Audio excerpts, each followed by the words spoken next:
Hello everybody, welcome back to another video with Lim Reviews. Now today I'm super excited to present you the OnePlus Nord 2. Now I know this device has been launched like a month ago in other regions, but here in Malaysia, I just got my hands on this unit. So naturally, I was super excited to unbox it because this is the phone that I've been waiting for the past few months actually for this phone to launch, and I have it here today. Before I go into the details of the phone, I just want to share with you guys that I got mine here in Malaysia for about RM 1,800. So that's approximately $440 and the spec is the 8GB of RAM with 128GB of internal memory. Now I've already unboxed this box right here. It looks very similar to the previous Nord. There's not much to talk about what's inside, but I don't want to focus too much on the unboxing, but let's take a look at the device itself. So this right here is the OnePlus Nord 2 in grey.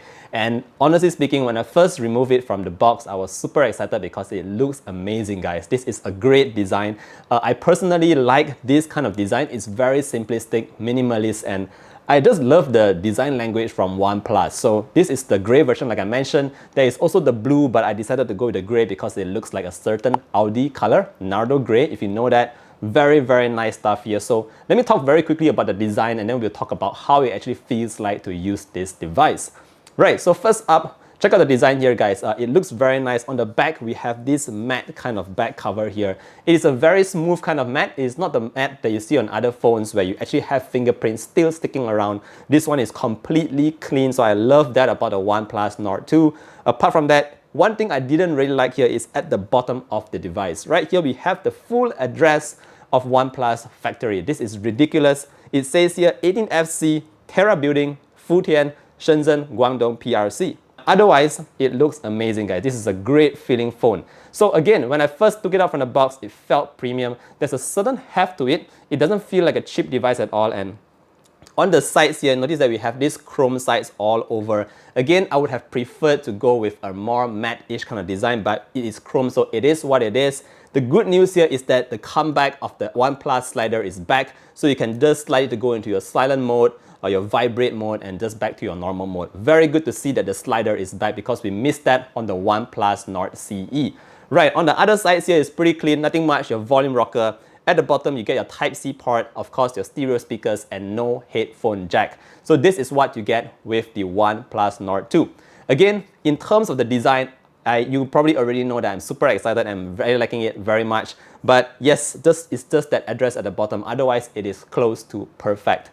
Right, now let's talk very quickly about that display. At the front here, we do have a 6.43-inch AMOLED display that is running at 90Hz refresh rate. So bear in mind, it is quite a small-ish device. As you can see from my hands, I do have small hands, but it is also still fitting in my palm very well. So smallish kind of display here, 6.43-inch.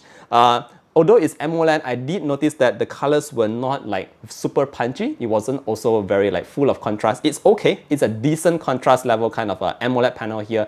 Definitely expected it to be a little bit better, but this is the same panel that you get with the OnePlus Nord, the first gen version. So it's been more than a year now and they didn't update the display. That's kind of disappointing, but I think it still works well today. Now, about that refresh rate, it's 90Hz like I mentioned earlier on. So the thing is that it is smooth to a certain extent, but it is not buttery smooth, like not fluid smooth like what the display is called. It's called Fluid AMOLED, but it is not like freaking fluid smooth. So this is what you get with the OnePlus Nord 2 display. Again, watching videos, browsing your social media, everything on it is fine. It's just that it's not that buttery 120Hz smooth. Right, so that's just the display. Now let's talk very quickly about the performance of this guy right here. So in the OnePlus Nord 2 right here, we're using the Dimensity 1200 processor. Again, this is, I would have preferred it to run on the Snapdragon 870, just like my Poco F3 that I have right here. I know a lot of you guys are going to say that the Poco wins everything, but yeah, let's just focus on this guy for now, the Dimensity 1200. Well, the good news is I do have my Poco F3 GT right here as well, and this is also running the Dimensity 1200. So I'm going to show you a quick benchmark score here because the odd thing that happened here is that the benchmark scores on my device, the OnePlus Nord 2, is actually quite a bit lower than the one that I could get on the Poco F3 GT. So I'm quite surprised at that. I think it could be down to optimizations with the device and all that, but it's not running at its maximum potential. Definitely there will be more room for improvements in terms of the performance. Using it on the daily though, it was fine. Browsing apps, everything was quick, but again, it was not as snappy and not as fast as the experience that I was getting on this lightning quick Poco F3 GT. Again, this is not like a quick comparison. I'm just giving you my opinion based on actually using the device, launching apps, browsing around. Everything works fine, just not quick enough.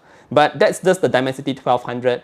In terms of gaming, everything ran pretty well. I have a list of my games here, my Mobile Legends, it runs at Ultra. I also have my Genshin Impact. Things were quite cool. It didn't went too warm when gaming. Otherwise, performance-wise, it's still decent for this device right here.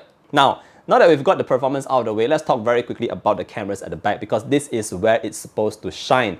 The OnePlus Nord 2 here has a triple camera setup. It has a main 50 megapixel Sony IMX766 sensor that you might be very familiar with. It's on the Oppo Reno 6 Pro. I think it was on the Oppo Find X3 Pro. It's a proven sensor here that takes some pretty decent photos, and that's definitely better than the Poco devices that I just mentioned. So it's got a pretty strong camera here. Apart from that, you have a pretty mediocre 8 megapixel ultra wide and a pretty much useless 2 megapixel macro lens that I don't know, maybe you use it, but I don't use it.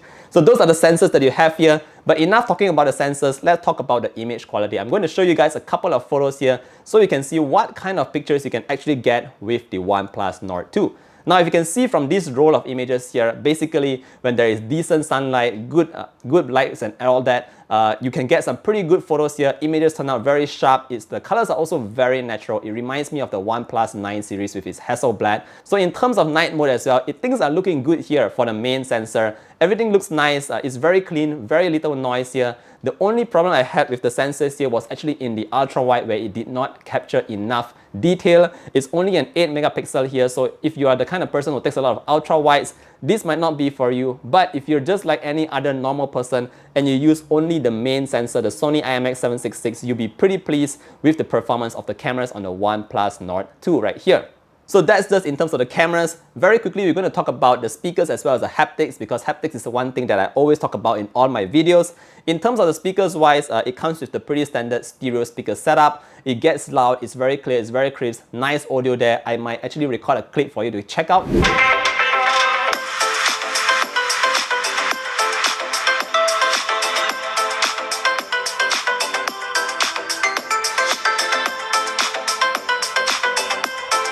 In terms of the haptics, this is something that I want to touch upon very quickly as well. The good news here is that the haptics are great, guys. So it's not the best, but it definitely feels crisp and short. It's nice kind of haptics. So you have these very nice little vibrations throughout the entire UI, which I appreciate from OnePlus to put it in the Nord. Good haptics there.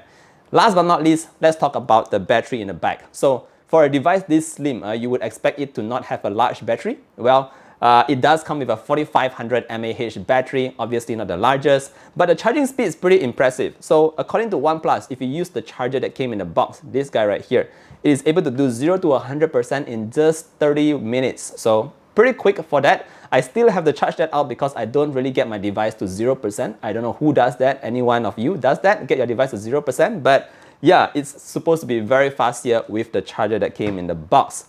Alright guys, that pretty much sums up my quick review or quick impressions of the OnePlus Nord 2. Overall, am I happy with it? Yes, I'm still happy with it. It's got a very clean Oxygen OS. The design is great, apart from that address at the bottom. The only thing I wish was a little bit more is in terms of the performance. I wish it came with a slightly snappier overall UI. I also wish that it came with a 120Hz display. I think that's pretty standard, especially at like what, 1,800 ringgit or $440 US. Very standard stuff. It should come with a 120Hz display, and everything would have been so much better with the OnePlus Nord 2. Alright guys, that sums up my quick thoughts on this device right here. Again, I hope you're still staying to the end. If you are, I want to say a thank you to you for watching till the end. Please do like and subscribe to the channel if you like this kind of content, and I'll see all of you in the next one. Bye! Pop.